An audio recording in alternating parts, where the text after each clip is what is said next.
ಆತ್ಮೀಯ ವಿದ್ಯಾರ್ಥಿ ಮಿತ್ರರೇ, ತಮಗೆಲ್ಲರಿಗೂ study time with Vivek YouTube ಚಾನಲ್ಗೆ ಸ್ವಾಗತ. ಇವತ್ತಿನ ನಮ್ಮ ಈ ವಿಡಿಯೋದಲ್ಲಿ ನಾವು 9ನೇ ತರಗತಿಯ ಸಂಕಲನಾತ್ಮಕ ಮೌಲ್ಯಮಾಪನ ಪರೀಕ್ಷೆ 2ರ ಒಂದು ಮಾದರಿ ಪ್ರಶ್ನೆ ಪತ್ರಿಕೆ ಮತ್ತು ಅದಕ್ಕೆ ಸವಿವರವಾದ ಉತ್ತರಗಳನ್ನು ಅಭ್ಯಾಸ ಮಾಡ್ತಾ ಇರೋಣ. ಸೊ ಮೊದಲನೇ ವಿಭಾಗ ಭೌತಶಾಸ್ತ್ರ ವಿಭಾಗ.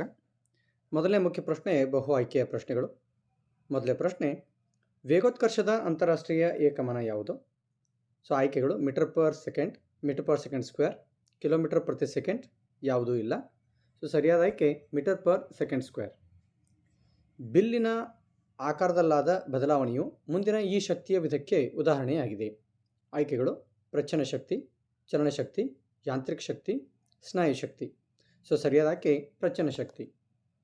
ನೋಡಿರಿ, ಹೆದೆಗೇರಿಸಿದ ಬಿಲ್ಲು ಅಂದರೆ ಬಿಲ್ಲಿಗೆ ಬಾಣವನ್ನು ಇಟ್ಟು ಅದನ್ನು ಹೆದೆಗೇರಿಸಲಾಗಿದೆ.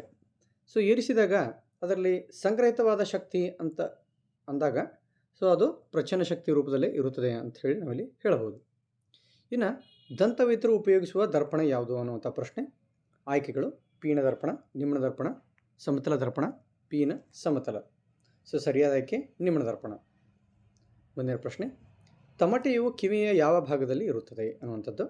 ಸೊ ಉತ್ತರ ಶ್ರವಣನಾಳದ ಕೊನೆಯಲ್ಲಿ ಇರುತ್ತದೆ. ಮುಂದಿನ ಪ್ರಶ್ನೆ 2 ಅಂಕಗಳ ಪ್ರಶ್ನೆಗಳು. ಸೊ ಮೊದಲೇ ಪ್ರಶ್ನೆ, ನೀವು ಬೈಸಿಕಲ್ ತುಳಿಯುವಾಗ ಸಂಭವಿಸುವ ವಿವಿಧ ರೀತಿಯ ಶಕ್ತಿಯ ವರ್ಗಾವಣೆಗಳು ಯಾವುವು ಅನ್ನುವಂಥದ್ದು. ಸೊ ಬೈಸಿಕಲನ್ನು ತುಳಿಯುವ ಸಂದರ್ಭದಲ್ಲಿ ಮೊದಲು ನಾವು ಸ್ನಾಯು ಶಕ್ತಿಯನ್ನು ಬಳಸ್ತೀವಿ. ಸ್ನಾಯು ಶಕ್ತಿಯು ಅದು ಮನುಷ್ಯನ ದೇಹದ ಉಷ್ಣಶಕ್ತಿಯಾಗಿಯೂ ಪರಿವರ್ತನೆ ಆಗುತ್ತದೆ ಮತ್ತು ಬೈಸಿಕಲ್ನ ತುಳಿಯುವಿಕೆಯಿಂದ ಬೈಸಿಕಲ್ ಚಲಿಸಲು ಪ್ರಾರಂಭಿಸುವುದರಿಂದ ಅದು ಚಲನಶಕ್ತಿಯಾಗಿಯೂ ಪರಿವರ್ತನೆ ಆಗುತ್ತದೆ. ಸೊ ಹಾಗಾದರೆ ಒಟ್ಟಿನಲ್ಲಿ 3 ವಿಧದ ಶಕ್ತಿಯ ಪರಿವರ್ತನೆಗಳನ್ನು ನಾವಿಲ್ಲಿ ನೋಡ್ಬೋದು. ಸೊ ಮೊದಲೇದು ಸ್ನಾಯು ಶಕ್ತಿ ಇದ್ದದ್ದು ಉಷ್ಣಶಕ್ತಿಯೂ ಆಗ್ಬೋದು, ಆಮೇಲೆ ಚಲನಶಕ್ತಿಯೂ ಆಗ್ಬೋದು. ಇನ್ನು ವಿದ್ಯುತ್ ದೀಪವು 10 ಸೆಕೆಂಡ್ಗಳಲ್ಲಿ 1000 ಜೂಲ್ನಷ್ಟು ವಿದ್ಯುತ್ ಶಕ್ತಿಯನ್ನು ಉಪಯೋಗಿಸಿಕೊಳ್ಳುತ್ತದೆ. ಹಾಗಾದರೆ ಅದರ ಸಾಮರ್ಥ್ಯವೆಷ್ಟು ಅನ್ನುವಂಥ ಪ್ರಶ್ನೆ. ಸೊ P=W/T ಅನ್ನುವಂಥ ಏನು ಸೂತ್ರ ಇದೆ ಅದನ್ನು ಬಳಸಿದಾಗ ನಮಗೆ ಸಾಮರ್ಥ್ಯ ಗೊತ್ತಾಗುತ್ತೆ. 1000/10 ಅಂದರೆ 100 ವ್ಯಾಟ್. ಇನ್ನು ಮುಂದಿನ ಪ್ರಶ್ನೆ 3 ಅಂಕಗಳ ಪ್ರಶ್ನೆ. ಚಲನೆ ಎಂದರೇನು? ಏಕರೂಪ ಮತ್ತು ಏಕರೂಪವಲ್ಲದ ಚಲನೆಗಳಿಗಿರುವ ವ್ಯತ್ಯಾಸವನ್ನು ಪಟ್ಟಿ ಮಾಡಿ ಅನ್ನುವಂಥದ್ದು. ಸೊ ಚಲನೆ ಅಂತಕ್ಕಂಥದ್ದು ಯಾವುದೊಂದು ಬೇರೊಂದು ಕಾಯದ ಸ್ಥಾನಕ್ಕೆ ಹೋಲಿಸಿದಾಗ ಇನ್ನೊಂದು ಕಾಯದ ಸ್ಥಾನವು ಕಾಲದೊಂದಿಗೆ ಬದಲಾಗುತ್ತಿದ್ದರೆ ಅದನ್ನು ಚಲನೆ ಅಂತ ಹೇಳಿ ಕರಿತೀವಿ ನಾವು. ಯಾಕಂದರೆ ಚಲನೆ ಅಂತಕ್ಕಂಥದ್ದೊಂದು ಸಾಪೇಕ್ಷ ಸ್ಥಿತಿಯಾಗಿದೆ. ಇನ್ನು ಏಕರೂಪ ಮತ್ತು ಏಕರೂಪವಲ್ಲದ ಚಲನೆಗಳಿಗಿರುವ ವ್ಯತ್ಯಾಸವನ್ನು ಪಟ್ಟಿ ಮಾಡಿ ಅಂತಕ್ಕಂಥ ಪ್ರಶ್ನೆ ಇದೆ. ಸೊ ಏಕರೂಪ ಚಲನೆ ಅಂತಂದರೆ ಸಮಾನ ಕಾಲಾವಧಿಯಲ್ಲಿ ಸಮ ದೂರವನ್ನು ಕ್ರಮಿಸ್ತಾ ಹೋಗ್ತಾ ಇದ್ದರೆ ಆ ಒಂದು ಚಲನೆಗೆ ಏಕರೂಪ ಚಲನೆ ಅಂತಾರೆ. ಸೊ ಏಕರೂಪವಲ್ಲದ ಚಲನೆ ಅಂತಂದರೆ ಸಮಾನ ಕಾಲಾವಧಿಯಲ್ಲಿ ಅಸಮ ದೂರವನ್ನು ಕ್ರಮಿಸ್ತಾ ಹೋಗೋದು. ಸೊ ಇದಕ್ಕೆ ಏಕರೂಪವಲ್ಲದ ಚಲನೆ ಅಂತ ಹೇಳಿ ಕರೀತಾರೆ. ಸೊ ಏಕರೂಪ ಚಲನೆಗೆ ಉದಾಹರಣೆ ಏನು ಅಂತಂದರೆ, ಒಂದು ವಸ್ತು ಅಥವಾ ಒಂದು ಕಾಯ ಪ್ರತಿ ಸೆಕೆಂಡಿಗೆ 2 ಮೀಟರ್ ದೂರವನ್ನು ಕ್ರಮಿಸ್ತಾ ಇದ್ದರೆ ಅದಕ್ಕೆ ಏಕರೂಪ ಚಲನೆ ಅಂತ ಕರಿತೀವಿ. ಏಕರೂಪವಲ್ಲದ ಚಲನೆಗೆ ಉದಾಹರಣೆ ಏನಂತಂದರೆ, ಪ್ರತಿ ಸೆಕೆಂಡಿಗೆ ಒಂದು ವಸ್ತು ವಿಭಿನ್ನ ದೂರವನ್ನು ಕ್ರಮಿಸ್ತಾ ಇದ್ದರೆ, ಉದಾಹರಣೆ ಮೊದಲೇ ಒಂದು ಸೆಕೆಂಡ್ನಲ್ಲಿ 2 ಮೀಟರ್ ದೂರವನ್ನು, ಮುಂದಿನ ಒಂದು ಸೆಕೆಂಡ್ನಲ್ಲಿ 3 ಮೀಟರ್ ದೂರ, ಮತ್ತು ಮುಂದಿನ ಒಂದು ಸೆಕೆಂಡ್ನಲ್ಲಿ 1.5 ಮೀಟರ್, ಹೀಗೆ ಸಮಾನ ಕಾಲಾವಧಿಯಲ್ಲಿ ಅಸಮ ದೂರಗಳನ್ನು ಕ್ರಮಿಸ್ತಾ ಇದ್ದರೆ ಅದಕ್ಕೆ ನಾವು ಏಕರೂಪವಲ್ಲದ ಚಲನೆ ಅಂತ ಹೇಳಿ ಕರಿತೀವಿ. ಇನ್ನು ಮುಂದಿನ ಪ್ರಶ್ನೆ ನೋಡೋಣ. ಪೀನದರ್ಪಣದ ಉಪಯೋಗಗಳನ್ನು ಪಟ್ಟಿ ಮಾಡಿ ಅಂತಕ್ಕಂಥದ್ದು. ಸೊ ಪೀನದರ್ಪಣವನ್ನು ವಾಹನದ ಹಿನ್ನೋಟದ ಕನ್ನಡಗಳಲ್ಲಿ ನಾವು ಬಳಸ್ತೇವೆ. ರಸ್ತೆಯ ತಿರುವುಗಳಲ್ಲಿಯೂ ಸಹ ವಾಹನಗಳ ಮತ್ತು ವ್ಯಕ್ತಿಗಳನ್ನು ವೀಕ್ಷಿಸಲಿಕ್ಕೆ ನಾವು ದರ್ಪಣವನ್ನು ಉಪಯೋಗ ಮಾಡ್ತೀವಿ. ಬೀದಿ ದೀಪಗಳಲ್ಲಿ ಪೀನದರ್ಪಣವನ್ನು ಉಪಯೋಗ ಮಾಡಿ ಹೆಚ್ಚಿನ ಕ್ಷೇತ್ರಕ್ಕೆ ಬೀಳುವಂತೆ ಮಾಡಲಿಕ್ಕೆ ನಾವು ಇದು ಸಹಾಯಕಾರಿಯಾಗಿದೆ. ಇನ್ನು ಶಬ್ದ ಪ್ರಸರಣೆಗೆ ಮಾಧ್ಯಮದ ಅವಶ್ಯಕತೆ ಇದೆ ಅಂತಕ್ಕಂಥ ಪ್ರಯೋಗ ಚಿತ್ರ. ಸೊ ಇದು ಈ ವರ್ಷ ಇಲ್ಲದೇ ಇರೋದರಿಂದ ಇದನ್ನು ಕೈ ಬಿಡಲಾಗಿದೆ. ಸೊ ಮುಂದಿನ ಪ್ರಶ್ನೆ, ಜಡತ್ವವನ್ನು ಏಕಕ್ರಮದಲ್ಲಿ ಸೂಚಿಸಿ. ಕುದುರೆಗಾಡಿ, ಟಿಪ್ಪರ್ ಲಾರಿ, ಆಟಿಕೆ ಕಾರು, ರೈಲು, ಬೈಸಿಕಲ್. ಮುಂದಿನ ಪ್ರಶ್ನೆ, ಚಲಿಸುತ್ತಿರುವ ಬಸ್ಗೆ ತಕ್ಷಣ ಬ್ರೇಕ್ ಹಾಕಿದಾಗ ಅದು ನಿಶ್ಚಲ ಸ್ಥಿತಿಗೆ ಬರುವಾಗ ನಾವು ಮುಂದಕ್ಕೆ ಬಾಗುತ್ತೇವೆ ಮತ್ತು ಅದು ಚಲಿಸಲಾರಂಭಿಸಿದಾಗ ಹಿಂದಕ್ಕೆ ಬಾಗುತ್ತೇವೆ, ಏಕೆ ಅನ್ನುವಂಥ ಪ್ರಶ್ನೆ. ಸೊ ಜಡತ್ವವನ್ನು ಏರಿಕೆ ಕ್ರಮದಲ್ಲಿ ಬರೀರಿ ಅಂತ ಅದರ ಅರ್ಥ ಏನಂತಂದರೆ, ಸೊ ಯಾವುದು ಕಡಿಮೆ ಜಡತ್ವ ಹೊಂದಿದೆ ಅದನ್ನು ಮೊದಲು ಬರೋದು, ಜಡತ್ವದ ಏರಿಕೆ ಕ್ರಮದಲ್ಲಿ ಅದನ್ನು ಬರಿತಾ ಹೋಗಬೇಕು. ಸೊ ಹಾಗಾದರೆ ಇದನ್ನು ನಿರ್ಧರಿಸಲಿಕ್ಕೆ ಕಾರಣ ಆಗ್ತಕ್ಕಂಥ ಅಂಶ ಏನಂತಂದರೆ, ಸೊ ದ್ರವ್ಯರಾಶಿಯು ಜಡತ್ವಕ್ಕೆ ನೇರ ಅನುಪಾತದಲ್ಲಿರುತ್ತದೆ ಅಂತೆ. ಅಂದರೆ ದ್ರವ್ಯರಾಶಿ ಕಡಿಮೆ ಇದ್ದದ್ದೇ ಯಾವುದಿದೆ ಅದನ್ನು ಮೊದಲು ಕಡಿಮೆ ಜಡತ್ವವನ್ನು ಹೊಂದಿದೆ. ಸೊ ಹೆಂಗೆ ದ್ರವ್ಯರಾಶಿ ಹೆಚ್ಚಾಗ್ತಾ ಹೋಗ್ತೈತಿ ಹಂಗೆ ಜಡತ್ವವು ಸಹ ಅದರದ್ದು ಹೆಚ್ಚಾಗ್ತಾ ಹೋಗ್ತದೆ. ಸೊ ಹಾಗಾದರೆ ಇಲ್ಲಿ ನಾವು ಏರಿಕೆ ಕ್ರಮದಲ್ಲಿ ಬರಿತಾ ಹೋದ್ರೆ ಹೋಯ್ಯಪ್ಪ ಅಂತಂದರೆ ಮೊದಲು ತಾವು ಗಮನಿಸ್ಬೋದು ಆಟಿಕೆ ಕಾರು ಇದು ತುಂಬ ಕಡಿಮೆ ದ್ರವ್ಯರಾಶಿಯನ್ನು ಹೊಂದಿದೆ, ಆದ್ದರಿಂದ ಕಡಿಮೆ ಜಡತ್ವವನ್ನು ಹೊಂದಿದೆ. ಅದಾದ ನಂತರ ಬೈಸಿಕಲ್, ಕುದುರೆ ಗಾಡಿ, ಟಿಪ್ಪರ್ ಲಾರಿ, ಕೊನೆಗೆ ಏನಪ್ಪ ಅಂತಂದ್ರೆ ರೈಲು. ಸೊ ರೈಲು ಅತಿ ಹೆಚ್ಚಿನ ದ್ರವ್ಯರಾಶಿ ಹೊಂದಿದ್ದು ಹೆಚ್ಚಿನ ಜಡತ್ವವನ್ನು ಅದು ತೋರಿಸುತ್ತದೆ. ಮುಂದಿನ ಅಂಶ ನೋಡೋಣ. ಸೊ ಜಡತ್ವದ ಕಾರಣದಿಂದಾಗಿ ಚಲನಾ ಸ್ಥಿತಿಯಲ್ಲಿದ್ದ ನಾವು ಚಲನಾ ಸ್ಥಿತಿಯಲ್ಲಿಯೇ ಮುಂದುವರಿಯಲು ಮುಂದಕ್ಕೆ ಮತ್ತು ಬಸ್ ಚಲಿಸ್ತಾ ಇರ್ತಕ್ಕಂಥ ಸಂದರ್ಭದಲ್ಲಿ ಒಮ್ಮೆಲೆ ನಿಶ್ಚಲ ಸ್ಥಿತಿಗೆ ಬಂದಾಗ ನಾವು ನಿಶ್ಚಲ ಸ್ಥಿತಿಯಲ್ಲಿ ಮುಂದುವರಿಲಿಕ್ಕೆ ನಾವು ಹಿಂದಕ್ಕೆ ಬಾಗುತ್ತೇವೆ ಅನ್ನುವಂಥದ್ದು. ಇನ್ನು ಮುಂದಿನ ಪ್ರಶ್ನೆ 5 ಅಂಕಗಳ ಪ್ರಶ್ನೆ. ವಿಶ್ವವ್ಯಾಪಿ ಗುರುತ್ವ ನಿಯಮ ಎಂದರೇನು? ಸೊ ವೈಜ್ಞಾನಿಕ ಕಾರಣ ಕೊಡಿ ಅಂತಕ್ಕಂಥದ್ದೊಂದು ಪ್ರಶ್ನೆ ಇದೆ. ಭೂಮಿಯ ಮೇಲಿರುವಾಗ ಇರುವ ತೂಕಕ್ಕಿಂತ ಚಂದ್ರನ ಮೇಲ್ಮೈ ಮೇಲೆ ಇಳಿದಾಗ ಗಗನಯಾತ್ರಿಯ ತೂಕ ಕಡಿಮೆ ಆಗುತ್ತದೆ ಏಕೆ ಅಂಥೇಳಿ. ಮತ್ತು ಇನ್ನೊಂದು ಪ್ರಶ್ನೆ ಅಂದರೆ ಬಸ್ ಅಥವಾ ಲಾರಿ ಅಗಲವಾದ ಟೈರ್ಗಳನ್ನು ಹೊಂದಿರುವುದು ಏಕೆ ಅನ್ನುವಂಥದ್ದು. ಸೊ ವಿಶ್ವವ್ಯಾಪಿ ಗುರುತ್ವ ನಿಯಮವನ್ನು ನೋಡಿದಾಗ ವಿಶ್ವದಲ್ಲಿರುವತಕ್ಕಂತಹ ಪ್ರತಿಯೊಂದು ಕಾಯು ಇನ್ನೊಂದು ಕಾಯವನ್ನು ಆಕರ್ಷಿಸುತ್ತದೆ. ಸೊ ಈ ಆಕರ್ಷಣ ಬಲವು 2 ಕಾಯಗಳ ರಾಶಿಗಳ ಗುಣಲಬ್ಧಕ್ಕೆ ನೇರಾನುಪಾತದಲ್ಲಿಯೂ ಹಾಗೂ ಅವುಗಳ ದೂರದ ವರ್ಗಕ್ಕೆ ವಿಲೋಮಾನುಪಾತದಲ್ಲಿಯೂ ಇರುತ್ತದೆ ಅನ್ನುವಂಥದ್ದು ಅಲ್ಲ. ಅಂದರೆ F = G M d² ಅಂತ. ಅಂದರೆ ಇಲ್ಲಿ ವಿಶ್ವವ್ಯಾಪಿ ಗುರುತ್ವ ನಿಯಮ ಏನು ಹೇಳುತ್ತೆ ಅಂತಂದರೆ 2 ಕಾಯಗಳಿವೆ, 2 ಕಾಯಗಳ ರಾಶಿಗಳು, ಒಂದರದ್ದು M ಇದೆ, ಇನ್ನೊಂದರ ಸ್ಮಾಲ್ m ಇದೆ. ಆ 2 ಕಾಯಗಳ ನಡುವಿನ ರಾಶಿಗಳ ಗುಣಲಬ್ಧಕ್ಕೆ ಅವೆರಡರ ಮಧ್ಯೆ ಉಂಟಾಗ್ತಕ್ಕಂಥ ಆಕರ್ಷಣ ಬಲ ಅದಕ್ಕೆ ನೇರಾನುಪಾತದಲ್ಲಿರುತ್ತದೆ. ಮತ್ತು ಅವುಗಳ ದೂರದ ವರ್ಗಕ್ಕೆ, ಅಂದರೆ ಆ ಕಾಯಗಳು ಎಷ್ಟು ದೂರದಲ್ಲಿರ್ತಾವೋ ಅಷ್ಟು ಅವುಗಳ ನಡುವಿನ ಆಕರ್ಷಣ ಬಲ ಏನಾಗುತ್ತೆ, ಕಡಿಮೆ ಆಗುತ್ತೆ ಅಂತ. ಆದ್ದರಿಂದ ವಿಲೋಮಾನುಪಾತದಲ್ಲಿರುತ್ತದೆ ಅಂತ ನಾವು ಹೇಳ್ತೀವಿ. ಇನ್ನು ಭೂಮಿಯ ಮೇಲಿರುವಾಗ ಚಂದ್ರ ಮೇಲ್ಮೈ ಇಳಿದಾಗ ಗಗನ ತೂಕ ಏನಾಗುತ್ತೆ, ಕಡಿಮೆ ಇರುತ್ತದೆ ಏಕೆ ಅನ್ನುವಂಥದ್ದು. So it depends upon gravitational force ಅಂತ ಹೇಳಿದೆ, ಎಕ್ಸೆಲರೇಷನ್ ಡ್ಯೂ ಟು ಗ್ರಾವಿಟಿ. ಅಂದರೆ ಗುರುತ್ವ ವೇಗೋತ್ಕರ್ಷದ ಮೇಲೆ ಇದು ಡಿಪೆಂಡ್ ಇರುತ್ತೆ. ಸೊ ಚಂದ್ರನ ರಾಶಿ ಕಡಿಮೆ ಇರೋದರಿಂದ ಅದು ವಸ್ತುಗಳ ಮೇಲೆ ಪ್ರಯೋಗಿಸ್ತಕ್ಕಂತಹ ಬಲ ಏನಿದೆ ಅದು ಕಡಿಮೆ ಆಗಿರುತ್ತೆ. ಆದ್ದರಿಂದ ಭೂಮಿ ಮೇಲೆ ವಸ್ತುವಿನ ತೂಕ ಏನಿದೆ ಅದೇ ವ್ಯಕ್ತಿ ಚಂದ್ರನ ಮೇಲೆ ಹೋಗಿ ಇಳಿದಾಗ ಅವನು ಕಡಿಮೆ ತೂಕವನ್ನು ಅನುಭವಿಸಲಿಕ್ಕೆ ಕಾರಣ ಆಗುತ್ತೆ. ಅಂದರೆ ಯಾವುದೇ ಒಂದು ಆಕಾಶಕಾಯದ ತೂಕ ಕಡಿಮೆ ಆದಂತೆ ಅದರ ಗುರುತ್ವ ವೇಗೋತ್ಕರ್ಷವು ಕಡಿಮೆ ಆಗುತ್ತದೆ.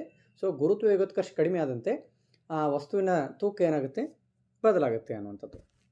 ಆದರೆ ವಸ್ತುವಿನ ರಾಶಿ ಯಾವಾಗಲೂ ಫಿಕ್ಸ್ ಇರುತ್ತೆ, ಅದು ಒಂದು ಪ್ಲೇಸ್ದಿಂದ ಇನ್ನೊಂದು ಪ್ಲೇಸ್ಗೆ ರಾಶಿ ಚೇಂಜ್ ಆಗೋದಿಲ್ಲ, ಅದರ ತೂಕ ಮಾತ್ರ ಬದಲಾವಣೆ ಆಗ್ತದೆ.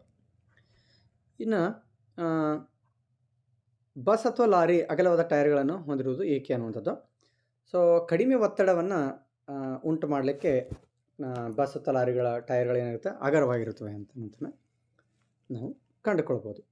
ಇನ್ನು ರಸಾಯನಶಾಸ್ತ್ರ ವಿಭಾಗ ಬಹು ಆಯ್ಕೆಯ ಪ್ರಶ್ನೆಗಳು. ಈ ಮುಂದಿನವುಗಳಲ್ಲಿ ಉತ್ಪತನ ಕ್ರಿಯೆಗೆ ಒಳಪಡುವ ವಸ್ತು ಯಾವುದು ಅನ್ನುವಂಥದ್ದು. ಸೊ ಉತ್ಪತನ ಅಂತಂದರೆ ಏನಪ್ಪ ಅಂದರೆ ಘನವಸ್ತುಗಳು ದ್ರವ ಸ್ಥಿತಿಗೆ ಪರಿವರ್ತನೆಯಾಗಿ ನೇರವಾಗಿ ಏನಾಗೋದು, ಅನಿಲ ಸ್ಥಿತಿಗೆ ಪರಿವರ್ತನೆ ಆಗೋದಕ್ಕೆ ನಾವೇನಂತೀವಿ, ಉತ್ಪತನ ಅಂತ ಹೇಳಿ ಕರಿತೀವಿ. ಸೊ ಉಪ್ಪನ್ನು ಕಾಯಿಸ್ರಿ, ಸಕ್ಕರೆಯನ್ನು ಕಾಯಿಸ್ರಿ, ಅಡುಗೆ ಸೋಡಾ ಕಾಯಿಸ್ರಿ, ಅವು ಅಯಾನಿಕ್ ಸಂಯುಕ್ತಗಳಾಗಿರೋದ್ರಿಂದ ಹೆಚ್ಚಿನ ಸಮಯದ ಕಾಯಿಸಿದಾಗ ಬಹಳ ಕಾಯಿಸ್ಬೇಕ್ರಿ. ಬಹಳ ಕಾಯಿಸಿದಾಗ ಅತಿ ಹೆಚ್ಚಿನ ತಾಪದಲ್ಲಿ ಮಾತ್ರ ಅವು ದ್ರವರೂಪಕ್ಕೆ ಬರುತ್ತೆ. ಆದರೆ ನುಸಿಗುಳಿಗೆ ಇದೆಯಲ್ಲ, ಸೊ ಈ ನುಸಿಗುಳಿಗೆ ಅಥವಾ ನಾವೇನು ಬಟ್ಟೆಗಳ ವಾಸನೆ ಬರದಂತೆ ತಡೀಲಿಕ್ಕೆ ನಾವೇನು ನುಸಿಗುಳಿಗೆಗಳನ್ನು ಉಪಯೋಗ ಮಾಡ್ತೀವಲ್ಲ, ಸೊ ಈ ನುಸಿಗುಳಿಗೆಗಳನ್ನು ನಾವು ಅವುಗಳಿಗೆ ಉಷ್ಣವನ್ನು ನೀಡಿದಾಗ ಅವು ದ್ರವ ಸ್ಥಿತಿಗೆ ಬರದೆ ನೇರವಾಗಿ ಏನಾಗುತ್ತೆ, ಅನಿಲ ಸ್ಥಿತಿ ಪರಿವರ್ತನೆ ಆಗುತ್ತೆ. ಸೊ ಅದಕ್ಕೆ ನಾವು ಉತ್ಪತನ ಅಂತ ಹೇಳಿ ಕರಿತೀವಿ. ಹಾಗಾದರೆ ಉತ್ಪನ್ನವನ್ನು ಒಳಪಡ್ತಕ್ಕಂಥ ವಸ್ತು ಯಾವುದಂದ್ರೆ ನುಸಿಗುಳಿಗೆ. ಇನ್ನು ಅತಿ ಕಠಿಣವಾದ ಅಲೋಹ ಯಾವುದು ಅನ್ನುವಂಥದ್ದು. ಸೊ ಬ್ರೋಮಿನ್, ಗ್ರಾಫೈಟ್, ವಜ್ರ ಮತ್ತು ಕಲ್ಲಿದ್ದಲು. ಸರಿಯಾದ ಆಯ್ಕೆ ವಜ್ರ ಅನ್ನುವಂಥದ್ದು. ಸೊ ನೈಟ್ರೋಜನ್ ಇದು ಎಂತಹ ಅಣು ಅನ್ನುವಂಥದ್ದಿದೆ. ಸೊ ನೋಡಿರಿ, ಏಕಪರಮಾಣೀಯ, ದ್ವಿಪರಮಾಣೀಯ, ತ್ರಿಪರಮಾಣೀಯ, ಬಹುಪರಮಾಣೀಯ ಅನ್ನುವಂಥದ್ದು. ಸೊ ಪರಮಾಣೀಯತೆ ಅಂದರೆ ಏನು ಅಂತಂದು ಫಸ್ಟ್ ನಾವು ತಿಳ್ಕೊಬೇಕು. ಪರಮಾಣೀಯತೆ ಅಂತಂದರೆ ಒಂದು ಅಣುವಿನಲ್ಲಿರತಕ್ಕಂತಹ ಪರಮಾಣುಗಳ ಸಂಖ್ಯೆಯನ್ನು ಪರಮಾಣೀಯತೆ ಅಂತೇಳಿ ಕರಿತೀವಿ. ಸೊ ನೈಟ್ರೋಜನ್ ಇದು ಎಂತಹ ಅಣು ಅನ್ನುವಂಥದ್ದು ನೋಡಿದ್ವಪ್ಪ ಅಂತಂದ್ರೆ ಇದು ತ್ರಿಪರಮಾಣೀಯ ಅನ್ನುವಂಥದ್ದನ್ನು ನಾವಿಲ್ಲಿ ಗಮನಿಸ್ಬೋದು. ಸೊ ಇಲ್ಲಿ ನೆಕ್ಸ್ಟ್ ಕೆಳಗಿನವುಗಳಿಗೆ ಒಂದು ಶಬ್ದ ಅಥವಾ ಒಂದು ವಾಕ್ಯದಲ್ಲಿ ಉತ್ತರಿಸಿ. ಒಂದು ಅಂಕದ ಪ್ರಶ್ನೆ ಇದಿದು. ಒಂದು ತಣ್ಣೀರಿನ ಮತ್ತೊಂದು ಬಿಸಿನೀರಿನ 2 ಗಾಜಿನ ಲೋಟಕ್ಕೆ 4 ರಿಂದ 5 ಹನಿ ಶಾಯಿ ಹಾಕಿ ಎರಡೂ ಲೋಟಗಳನ್ನು ವೀಕ್ಷಿಸಿ ಯಾವ ಲೋಟದಲ್ಲಿ ಇಂಕ್ನ ಬಣ್ಣ ಬೇಗ ಹರಡಿತು ಅನ್ನುವಂಥದ್ದು. ಸೊ ಇಲ್ಲಿ ತಾವು ಗಮನಿಸಬಹುದು, ಯಾವುದೇ ಒಂದು ದ್ರವ್ಯದ ಕಣಗಳು ನಿರಂತರ ಚಲನೆಯಲ್ಲಿರುತ್ತವೆ ಅನ್ನುವಂಥದ್ದನ್ನು ನಾವು ಮೊದಲನೇ ಅಧ್ಯಾಯದಲ್ಲಿ ಅಭ್ಯಾಸ ಮಾಡಿದ್ದೇವೆ. ನಮ್ಮ ಸುತ್ತಲಿನ ದ್ರವ್ಯಗಳು ಅನ್ನುವಂಥದ್ದು ಮತ್ತು ನಮ್ಮ ಸುತ್ತಲಿನ ದ್ರವ್ಯಗಳು ಶುದ್ಧವೇ ಅನ್ನುವಂತಹ ಇನ್ನೊಂದು ಚಾಪ್ಟರ್ ಇದೆ. 2 ಚಾಪ್ಟರ್ಗಳಿಲ್ಲ. ಸೊ ಮೊದಲೇ ಚಾಪ್ಟರ್ಗಳನ್ನು ಅಭ್ಯಾಸ ಮಾಡಿದ್ವಿ. ಏನಂತಂದರೆ ದ್ರವ್ಯಗಳು ಕಣಗಳಿಂದ ಮಾಡಲ್ಪಟ್ಟಿವೆ, ದ್ರವ್ಯದ ಕಣಗಳು ನಿರಂತರ ಚಲನೆಯಲ್ಲಿರುತ್ತವೆ ಅಂತ ಅಭ್ಯಾಸ ಮಾಡಿದ್ವಿ. ಆ ಚಲನೆ ಏನಾಗುತ್ತೆ ಅಂತಂದರೆ, ತಣ್ಣಗಿನ ವಸ್ತುಗಳಲ್ಲಿ ಚಲನೆ ಇರುತ್ತೆ, ಆದರೆ ವಸ್ತುಗಳನ್ನು ಬಿಸಿ ಮಾಡಿದಾಗ ಆ ಚಲನೆ ಏನಾಗುತ್ತೆ ಅಂದರೆ ಡಬಲ್ ಆಗುತ್ತೆ, ಹೆಚ್ಚಾಗುತ್ತೆ. ಸೊ ಈ ಕಾರಣದಿಂದಾಗಿ ಒಂದು ತಣ್ಣೀರಿನ ಮತ್ತು ಇನ್ನೊಂದು ಬಿಸಿನೀರಿನ 2 ಗಾಜಿನ ಲೋಟಕ್ಕೆ 4 ರಿಂದ 5 ಹನಿ ಶಾಯಿಯನ್ನು ಹಾಕಿದಾಗ ಯಾವ ಲೋಟದಲ್ಲಿ ಇಂಕ್ನ ಬಣ್ಣ ಬೇಗ ಹರಡಿತು ಅಂತ ಪ್ರಶ್ನೆ ಕೇಳಾದಾಗ ಸೊ ನಾವು ಇಲ್ಲಿ ಉತ್ತರವನ್ನು ಹೇಳ್ಬೋದು. ಏನಂತ, ಬಿಸಿ ಯಾವುದಿರುತ್ತೆ ಅದರಲ್ಲಿ ಶಾಯಿ ಏನಾಗುತ್ತೆ ಬೇಗನೆ ಎಲ್ಲ ಕಡೆ ಹರಡಿಕೊಳ್ಳುತ್ತದೆ ಅಂತ. ಸೊ ಇದಕ್ಕೆ ಕಾರಣ ಏನಂತಂದ್ರೆ ಬಿಸಿ ಮಾಡಿದ ಕಣಗಳು ವೇಗವಾಗಿ ಚಲಿಸುತ್ತವೆ ಅನ್ನುವಂಥದ್ದು. ಮುಂದಿನ ಪ್ರಶ್ನೆ, ನಾವೇ ತಯಾರಿಸಬಹುದಾದ ಮಿಶ್ರಣಗಳಿಗೆ 2 ಉದಾಹರಣೆ ಬರೀರಿ ಅನ್ನುವಂಥದ್ದು. ಸರಳವಾದಂಥ ಪ್ರಶ್ನೆ. ಉಪ್ಪು ಮತ್ತು ಸಕ್ಕರೆಯ ಮಿಶ್ರಣ, ಅಂದರೆ ಉಪ್ಪಿನ ದ್ರಾವಣ ಮತ್ತು ಸಕ್ಕರೆ ದ್ರಾವಣವನ್ನು ನಾವು ಮನೆಯಲ್ಲೇ ತಯಾರು ಮಾಡಬಹುದು. ಸೊ ಮುಂದಿನ ಪ್ರಶ್ನೆ, ಈಗ ಈ ವರ್ಷಕ್ಕೆ ಪರೀಕ್ಷೆಗೆ ಅಥವಾ ನಮ್ಮ ಪಠ್ಯ ವಿಷಯದಲ್ಲಿ ಇಲ್ಲ ಅದು ಅವಘಡರ ಸಂಖ್ಯೆ. ಸೊ ಮುಂದಿನ ಪ್ರಶ್ನೆ 2 ಅಂಕಗಳ ಪ್ರಶ್ನೆ. ದ್ರವ್ಯದ 3 ಸ್ಥಿತಿಗಳಲ್ಲಿನ ಕಣಗಳ ಚಲನೆಯನ್ನು ಸೂಚಿಸುವ ರೇಖಾಚಿತ್ರ ಬರೆಯಿರಿ ಅನ್ನುವಂಥದ್ದು. ಆ ಚಿತ್ರದ ಬದಲಿಯಾಗಿ ನಾವು ಏನು ಮಾಡೋಣ ಅಂತಂದರೆ ಅವುಗಳ ನಡುವಿನ ವ್ಯತ್ಯಾಸವನ್ನು ನೋಡ್ತಾ ಹೋಗೋಣ. ದ್ರವ್ಯದ 3 ಸ್ಥಿತಿಗಳು ಘನ, ದ್ರವ, ಅನಿಲ ಸ್ಥಿತಿಗಳು. ಸೊ ಘನ ಅವುಗಳ ಏನಿದೆ ನಿರ್ದಿಷ್ಟವಾದ ಆಕಾರವನ್ನು ಹೊಂದಿವೆ, ದ್ರವ ನಿರ್ದಿಷ್ಟ ಆಕಾರ ಹೊಂದಿಲ್ಲ, ಅನಿಲ ಸ್ಥಿತಿಯ ಕಣಗಳು ನಿರ್ದಿಷ್ಟ ಆಕಾರ ಹೊಂದಿಲ್ಲ. ಸೊ ಗಾತ್ರಗಳಿಗೆ ನೋಡ್ತಾ ಹೋದಾಗ ಘನ ವಸ್ತುಗಳು ನಿರ್ದಿಷ್ಟವಾದ ಗಾತ್ರವನ್ನು ಹೊಂದಿವೆ, ದ್ರವ ವಸ್ತುಗಳು ಗಾತ್ರವನ್ನು ಹೊಂದಿವೆ, ಅದರ ಅನಿಲ ವಸ್ತುಗಳು ಗಾತ್ರವನ್ನು ಹೊಂದಿಲ್ಲ. ಸೊ ಘನ ವಸ್ತುಗಳು ಸಂಪೀಡನೆಗೆ ಒಳಪಡುವುದಿಲ್ಲ, ದ್ರವ ವಸ್ತುಗಳು ಸಂಪೀಡನೆಗೆ ಒಳಪಡುವುದಿಲ್ಲ, ಅನಿಲ ವಸ್ತುಗಳು ಸಂಪೀಡನೆಗೆ ಒಳಪಡುತ್ತವೆ. ಆಮೇಲೆ ಇವು ವಿಸರಣೆ ಹೊಂದುವುದಿಲ್ಲ. ಘನ ವಸ್ತುಗಳು ಒಂದರೊಳಗೊಂದು ವಿಸರಣೆ ಹೊಂದುವುದಿಲ್ಲ, ಆದರೆ ದ್ರವ ವಸ್ತುಗಳು ಒಂದರೊಳಗೊಂದು ವಿಸರಣೆ ಹೊಂದುತ್ತವೆ. ಅನಿಲ ಸ್ಥಿತಿಯ ವಸ್ತುಗಳು ಸಹ ಒಂದರಲ್ಲಿ ಒಂದು ವಿಸರಣೆಗೊಳ್ಳುತ್ತವೆ. ಸೊ ಈ ರೀತಿಯಾಗಿ ನಾವು ವ್ಯತ್ಯಾಸಗಳನ್ನು ನೋಡ್ಬೋದು. ಈ ಕೆಳಗಿನ ಸಂಯುಕ್ತಗಳನ್ನು ಧಾತುಗಳನ್ನು ಹೆಸರಿಸಿ ಅನ್ನುವಂಥದ್ದು. ಸುಟ್ಟ ಸುಣ್ಣ, ಹೌದಾ, ಕ್ಯಾಲ್ಸಿಯಂ ಆಕ್ಸೈಡ್ ಅಂತ ಹೇಳಿ ಕರಿತೀವಿ ನಾವು ಅದಕ್ಕೆ. ಸೊ ಇದರತಕ್ಕಂತಹ ಪರಮಾಣುಗಳು ಯಾವಪ್ಪ ಅಂದರೆ ಕ್ಯಾಲ್ಸಿಯಂ ಪರಮಾಣು ಮತ್ತು ಆಕ್ಸಿಜನ್ ಪರಮಾಣು ಅಥವಾ ಧಾತುಗಳು ಅಂತಲೇ ಹೇಳ್ಬೋದು. ಇನ್ನು ಬೇಕಿಂಗ್ ಪುಡಿ ಅಂತಂದರೆ ಸೋಡಿಯಂ ಬೈಕಾರ್ಬೊನೇಟ್ ಅಥವಾ ಸೋಡಿಯಂ ಹೈಡ್ರೋಜನ್ ಕಾರ್ಬೋನೇಟ್ ಅಂತ ಹೇಳಿ ಕರಿತೀವಿ ನಾವು. ಸೊ ಇಲ್ಲಿರ್ತಕ್ಕಂತಹ ಕಣಗಳು ಯಾವಪ್ಪ, ಧಾತುಗಳು ಯಾವ ಅಂತಂದರೆ ಸೋಡಿಯಂ, ಹೈಡ್ರೋಜನ್, ಆಕ್ಸಿಜನ್ ಮತ್ತು ಕಾರ್ಬನ್. ಸೊ ಕೆಳಗಿನ ಧಾತುಗಳಲ್ಲಿ ನ್ಯೂಟ್ರಾನ್ ಸಂಖ್ಯೆಯನ್ನು ಕಂಡುಹಿಡಿಯಿರಿ ಅನ್ನುವಂಥ ಪ್ರಶ್ನೆ ಇದೆ. ಸೊ ನ್ಯೂಟ್ರಾನ್ಗಳ ಸಂಖ್ಯೆಯನ್ನು ಕಂಡುಹಿಡಬೇಕಾದ್ರೆ ನಮ್ಮ ಕಡೆ ಒಂದು ಸೂತ್ರ ಇದೆ, A=Z+N ಅನ್ನುವಂಥ ಸೂತ್ರ ಇದೆ. ಸೊ ಇಲ್ಲಿ ನ್ಯೂಟ್ರಾನ್ಗಳ ಸಂಖ್ಯೆಯನ್ನು ಕೇಳಾಗಿದೆ, ಅಂದರೆ ಎನ್ನ ಸಂಖ್ಯೆಯನ್ನು ಕೇಳಾಗಿದೆ. ಅಂದರೆ ಎ ಮತ್ತು ಝಡ್ ಎರಡೂ ಕೊಟ್ಟಾಗ ಮಾತ್ರ ನಮಗೆ ಎನ್ ಅನ್ನು ಕಂಡುಹಿಡಲಿಕ್ಕೆ ಸಾಧ್ಯ ಇದೆ. ಸೊ ಇಲ್ಲಿ ತಾವು ಗಮನಿಸಬಹುದು, O816 ಅಂತಕ್ಕಂಥದ್ದನ್ನು ಇಲ್ಲಿ ನೀಡಲಾಗಿದೆ. ಸೊ 816 ಅಂತಂದ್ರೆ 16 ಅನ್ನೋದು ಏನಂತಂದ್ರೆ ರಾಶಿ ಸಂಖ್ಯೆ, 8 ಏನಿದೆ ಇದು ಪರಮಾಣು ಸಂಖ್ಯೆ. ಸೊ ಇವುಗಳನ್ನು ಕಂಡುಹಿಡಬೇಕಾದ್ರೆ ಎದ್ರೊಳಗೆ ಝಡ್ಡನ್ನು ಕಳಿಬೇಕು. ಅಂದರೆ 16 8 ಕಳೆದ್ರೆ ಎಷ್ಟು ಸಿಗುತ್ತೆ ಅಂದರೆ 8, ಇದು ನ್ಯೂಟ್ರಾನ್ಗಳ ಸಂಖ್ಯೆ. ಅದೇ ರೀತಿಯಾಗಿ 23 ಇಲ್ಲಿ ಸೋಡಿಯಂದು 23 ರಾಶಿ ಸಂಖ್ಯೆ ಇದೆ, 11 ಇಲ್ಲಿ ಪರಮಾಣು ಸಂಖ್ಯೆ ಇದೆ. 23ರಲ್ಲಿ 11 ತೆಗೆದ್ರೆ 12, ಇದು 12 ಏನಿದೆ ಇದು ನ್ಯೂಟ್ರಾನ್ಗಳ ಸಂಖ್ಯೆ. ಮುಂದಿನ ಪ್ರಶ್ನೆ 3 ಅಂಕಗಳ ಪ್ರಶ್ನೆ. ಅಡುಗೆ ಎಣ್ಣೆ ಮತ್ತು ನೀರಿನ ಮಿಶ್ರಣವನ್ನು ಬೇರ್ಪಡಿಸುವುದು ಹೇಗೆ ಅನ್ನುವಂಥದ್ದು. ಇದು ಈ ವರ್ಷಕ್ಕೆ ಸಿಲೆಬಸ್ಗೆ ನಮಗೆ ಇಲ್ಲ. ಇನ್ನು ಪರಮಾಣುವಿನ 3 ಉಪಪರಮಾಣುಯ ಕಣಗಳನ್ನು ಹೆಸರಿಸಿ ಬೋರ್ ರವರ ಪರಮಾಣು ಮಾದರಿಯ ಒಂದು ಚಿತ್ರವನ್ನು ಒಂದು ಪರಮಾಣುವಿನ 3 ಕವಚಗಳ ಸಹಿತ ಬಿಡಿಸಿರಿ ಅನ್ನುವಂಥದ್ದು. ಒಂದು ಪರಮಾಣು ಇರತಕ್ಕಂಥ 3 ಉಪಪರಮಾಣುಯ ಕಣಗಳು ಯಾವಪ್ಪ ಅಂತಂದರೆ ಪ್ರೋಟಾನು, ನ್ಯೂಟ್ರಾನು ಮತ್ತು ಇಲೆಕ್ಟ್ರಾನ್ಸ್.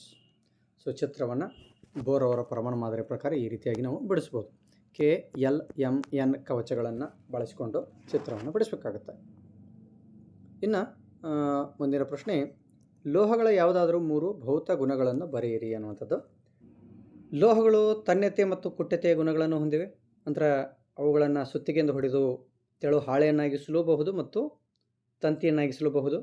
ಆಮೇಲೆ ಸಾಬ್ದನವನ ಗುಣವನ್ನು ಇವು ಹೊಂದಿವೆ, ಅಂದರೆ ವಿಶೇಷವಾದಂಥ ಶಬ್ದವನ್ನು ಉಂಟು ಮಾಡತಕ್ಕಂಥ ಸ್ವಭಾವವನ್ನು ಇವು ಹೊಂದಿವೆ.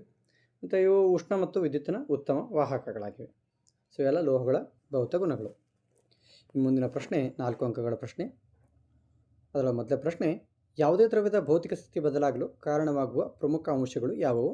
ಕಾರಣ ಕೊಡಿ. ಇನ್ನು ನಾವು ತುಂಬ ದೂರದಲ್ಲಿ ಕುಳಿತಿದ್ದರೂ ಸುಗಂಧ ದ್ರವ್ಯದ ವಾಸನೆಯನ್ನು ಗ್ರಹಿಸುತ್ತೇವೆ. ಕೊಠಡಿಯ ಉಷ್ಣತೆಯಲ್ಲಿ ಕಬ್ಬಿಣದ ಕುರ್ಚಿ ಘನರೂಪದಲ್ಲಿದ್ದು ನೀರು ದ್ರವ ರೂಪದಲ್ಲಿರಲು ಕಾರಣವೇನು ಅನ್ನುವಂಥದ್ದು. ಇನ್ನು ಮೊದಲ ಪ್ರಶ್ನೆಗೆ ಉತ್ತರ ನೋಡೋಣ. ಯಾವುದೇ ದ್ರವ್ಯದ ಭೌತಿಕ ಸ್ಥಿತಿ ಬದಲಾಗಲು ಕಾರಣವಾಗುವ ಪ್ರಮುಖ ಅಂಶಗಳು ತಾಪ ಮತ್ತು ಒತ್ತಡ. ಅಂದರೆ ವಸ್ತುಗಳು ತಮ್ಮ ಸ್ಥಿತಿಯನ್ನು ಬದಲಾವಣೆ ಮಾಡಬೇಕಾದ್ರೆ 2 ಅಂಶಗಳು ಅತಿ ಮುಖ್ಯವಾಗಿರ್ತವೆ. ಒಂದನೇದ್ದು ತಾಪದ ಬದಲಾವಣೆ ಮತ್ತು ಒತ್ತಡದ ಬದಲಾವಣೆ. ಅಂದರೆ ವಸ್ತುಗಳಿಗೆ ತಾಪವನ್ನು ನೀಡಿದಾಗ ಅವು ಏನಾಗ್ತವೆ, ತಮ್ಮ ಘನ ಸ್ಥಿತಿಯಿಂದ ದ್ರವ ಸ್ಥಿತಿಗೆ, ದ್ರವ ಸ್ಥಿತಿಯಿಂದ ಅನಿಲ ಸ್ಥಿತಿಗೆ, ತಾಪವನ್ನು ಕಡಿಮೆ ಮಾಡಿದಾಗ ಅನಿಲ ಸ್ಥಿತಿಯಿಂದ ದ್ರವ ಸ್ಥಿತಿಗೆ, ದ್ರವ ಸ್ಥಿತಿಯಿಂದ ಮತ್ತೆ ಘನ ಸ್ಥಿತಿಗೆ ಬರ್ತಕ್ಕಂಥದ್ದು ಆಗ್ತದೆ. ಇನ್ನು ಒತ್ತಡವನ್ನು ಹೇರಿದಾಗಲೂ ಸಹ ನಾವು ಏನು ಆಗ್ತದಪ್ಪ ಅಂತಂದರೆ ಅನಿಲ ಸ್ಥಿತಿಯ ವಸ್ತುಗಳ ಮೇಲೆ ಒತ್ತಡವನ್ನು ಹೇರಿದಾಗ ಅವು ದ್ರವ ಸ್ಥಿತಿಗೆ ಪರಿವರ್ತನೆ ಆಗ್ತಕ್ಕಂಥದ್ದಿದೆ. ಮತ್ತು ಅದಕ್ಕೆ ಇನ್ನಷ್ಟು ಹೆಚ್ಚು ಒತ್ತಡ ಹಾಕಿದಾಗ ಅದು ಘನ ಸ್ಥಿತಿಗೂ ಪರಿವರ್ತನೆ ಆಗುವಂಥ ಸಾಧ್ಯತೆ ಇದೆ. ಸೊ ಇದಕ್ಕೆ ಒಂದು ಬೆಸ್ಟ್ ಎಕ್ಸಾಂಪಲ್ ಯಾವುದಪ್ಪ ಅಂತಂದರೆ LPG gas. So LPG gas ಏನು ಮಾಡಿರ್ತಾರೆ ಅಂತಂದರೆ ಅನಿಲ ರೂಪದ ವಸ್ತುವನ್ನು ಆ ಸಿಲಿಂಡರ್ ಒಳಗೆ ಅತಿ ಹೆಚ್ಚಿನ ಒತ್ತಡದಿಂದ ತುಂಬಿರೋದ್ರಿಂದ ಅದೇನಿರುತ್ತೆ ದ್ರವ ರೂಪಕ್ಕೆ ಪರಿವರ್ತನೆ ಆಗಿರ್ತದೆ.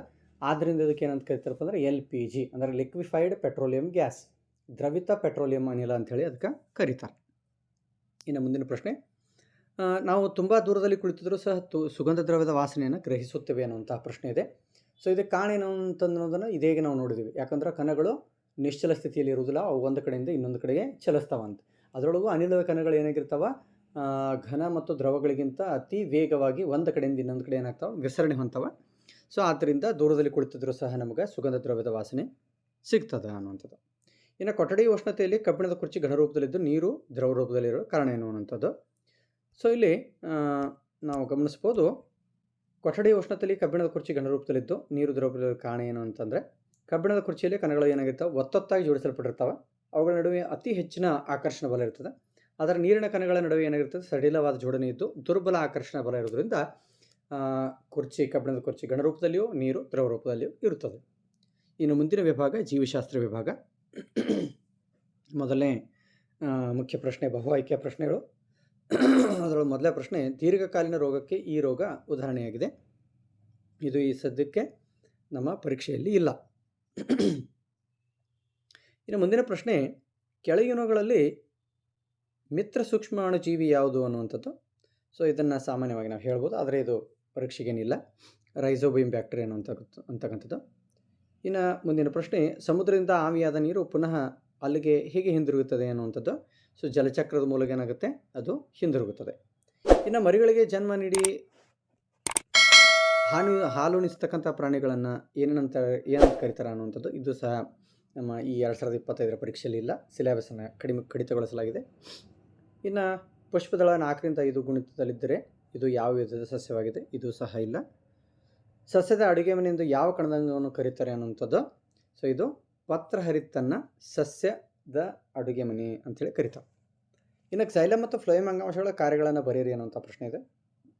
ಸೊ xylem ಅಂಗಾಂಶ ಏನು ಮಾಡ್ತದೆ ಅಂತಂದರೆ ನೀರಿನ ಸಾಗಾಣಿಕೆ ಮತ್ತು ಲವಣಗಳ ಸಾಗಾಣಿಕೆಯನ್ನು ಮಾಡ್ತದೆ. ಇನ್ನು ಫ್ಲೋಯಮ್ ಅಂಗಾಂಶ ಏನಿದೆ, ಇದು ಎಲೆಗಳಿಂದ ತಯಾರಾಗಿರ್ತಕ್ಕಂಥ ಆಹಾರವನ್ನು ಸಸ್ಯದ ಎಲ್ಲ ಭಾಗಗಳಿಗೆ ಸಾಗಿಸಲಿಕ್ಕೆ ಸಹಾಯಕಾರಿಯಾಗಿದೆ. ಮುಂದಿನ ಪ್ರಶ್ನೆ ನೋಡ್ರಿ, ಮೂಗು, ಕಿವಿ, ಶ್ವಾಸನಾಳಗಳಲ್ಲಿ ಕಂಡುಬರ್ತಕ್ಕಂಥ ಸಂಯೋಜಕ ಅಂಗಾಂಶ ಯಾವುದು?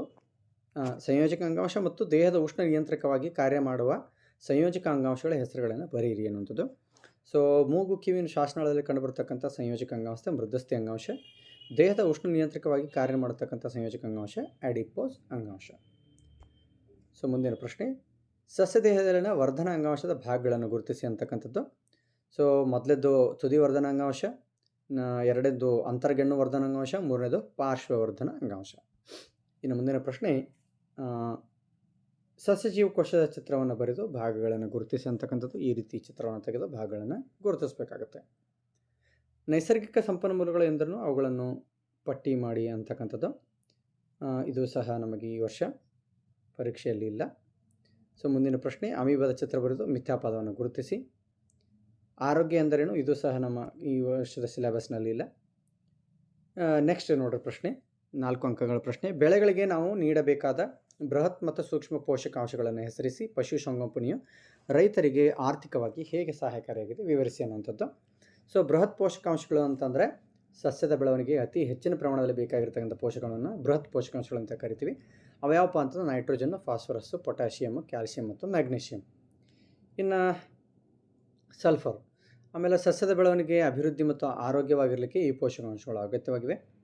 ಇನ್ನು ಪಶುಸಂಗೋಪನೆ ರೈತರಿಗೆ ಹೇಗೆ ವರದಾನವಾಗಿದೆ ತಿಳಿಸ್ರಿ ಅನ್ನುವಂಥದ್ದು. ಸೊ ಪಶುಸಂಗೋಪನೆಯು ದನ, ಮೇಕೆ, ಕುರಿ, ಕೋಳಿಗಳ ಸಾಕಾಣಿಕೆ ಮತ್ತು ಮೀನು ಕೃಷಿಗಳನ್ನು ಒಳಗೊಂಡಿದೆ.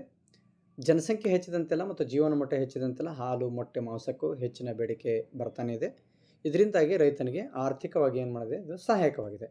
ಸೊ ಈ ಕಾರಣದಿಂದಾಗಿ ಇದೊಂದು ಉತ್ತಮವಾದಂತಹ ರೈತರಿಗೆ ವರದಾನವಾಗಿದೆ ಅನ್ನುವಂಥದ್ದನ್ನು ನಾವಿಲ್ಲಿ ಹೇಳ್ಬೋದು. ಸೊ ಮುದ್ದು ಮಕ್ಕಳೇ, ಇಲ್ಲಿವರೆಗೆ ನಾವು 9ನೇ ತರಗತಿಯ ಸಂಕಲನಾತ್ಮಕ ಮೌಲ್ಯಮಾಪನ ಪರೀಕ್ಷೆಯ ಪ್ರಶ್ನೆ ಪತ್ರಿಕೆ ಮತ್ತು 2ರ ಪ್ರಶ್ನೆ ಪತ್ರಿಕೆ ಹಾಗೂ ಅದರ ಉತ್ತರಗಳನ್ನು ಸವಿವರವಾಗಿ ಅಭ್ಯಾಸ ಮಾಡಿದ್ವಿ. ಇದೇ ರೀತಿ ಮುಂದಿನ ವಿಡಿಯೋದಲ್ಲಿ ಮತ್ತೊಂದು ಪ್ರಶ್ನೆ ಪತ್ರಿಕೆಯೊಂದಿಗೆ ಮತ್ತೆ ನಾವು ನೀವು ಭೇಟಿಯಾಗೋಣ. ಅಲ್ಲಿಯವರೆಗೆ ಬಾಯ್ ಬಾಯ್.